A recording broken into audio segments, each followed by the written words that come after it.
Steve Kranz here, and I want to show you how to make these miniature chess pieces with a laser cutter. They're about 3 to 5 centimeters tall, and if you've got a laser cutter handy, they're actually pretty easy to make. Start with an acrylic bar 3/8 of an inch thick, or about 9 millimeters. Next, draw the profile of the piece in a vector-based program. Now, you can have the profile make a complete circuit by cutting at the bottom, but I didn't bother with that because of the next step, which is to cut out a rectangle that surrounds the piece. The key is that the rectangle is as wide as the acrylic bar is thick. Now, remove everything within that rectangle and look at that. Pretty cool. We can start to see the form. The piece is surrounded by excess acrylic that I call padding. Lay the piece on its side and remove the padding from the top. We'll keep the bottom padding because it will help support the piece in the following steps. Now return the piece to the rectangle that we just cut out. So we've effectively rotated the piece 90 degrees. The left and right sides of the piece used to be the front and back sides. Using that same profile we drew, cut it again on the rotated piece. Pull the piece out again, remove the excess padding, and you've got a miniature pawn. You can make all 6 pieces the same way. The pawn, rook, and queen have the same profiles for both the front and side, but the bishop, king, and knight each have different front and side profiles. Real quick, we'll go through the process of making each piece. Starting with the pawn again, what you're looking at here is 5 views of the same piece, rotated from 0 to 45 to 90 degrees. Here's the second cut. The view from 0 and 90 degrees are the same because the front and side profiles are the same.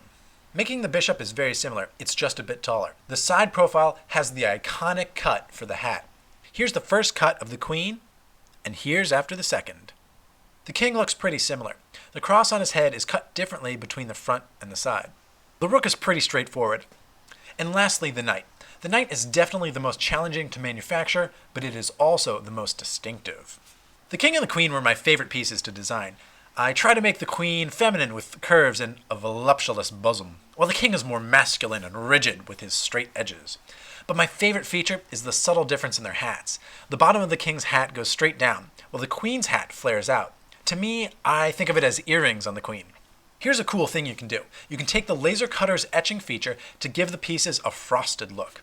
For example, you can etch windows on the rook to make it look more like a castle, or you can etch eyes, nostrils, ears, and a mane onto the knight. If you'd like to review this video in non-video form, check out the links to an Instructable and an imagery album in the description.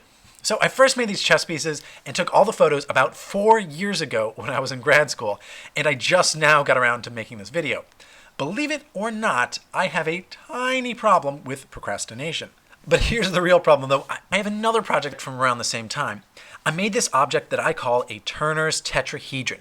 It's based on something called a Turner's cube. Google it and you'll get tons of results. While the tetrahedron might not look as cool as the cube, it was much harder to make, and that was the challenge. That's what drove me to make it. The actual machining on a CNC mill was simple. It's just cuts and pockets, but the work holding, that is, fixturing the part in place, was the real challenge. Anyway, I made the parts, took hundreds of photos, a bunch of videos, and have been about 95% of the way to finishing this project for the past 3 years. And I am still not done.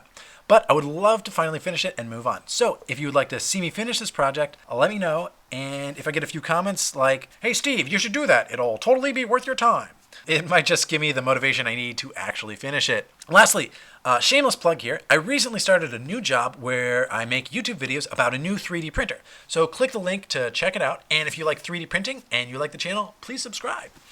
And actually, lastly, you have sat through this entire video in its entirety. Congratulations and thank you for your attention. As reward, here is a photo of a very silly cat named Hubert.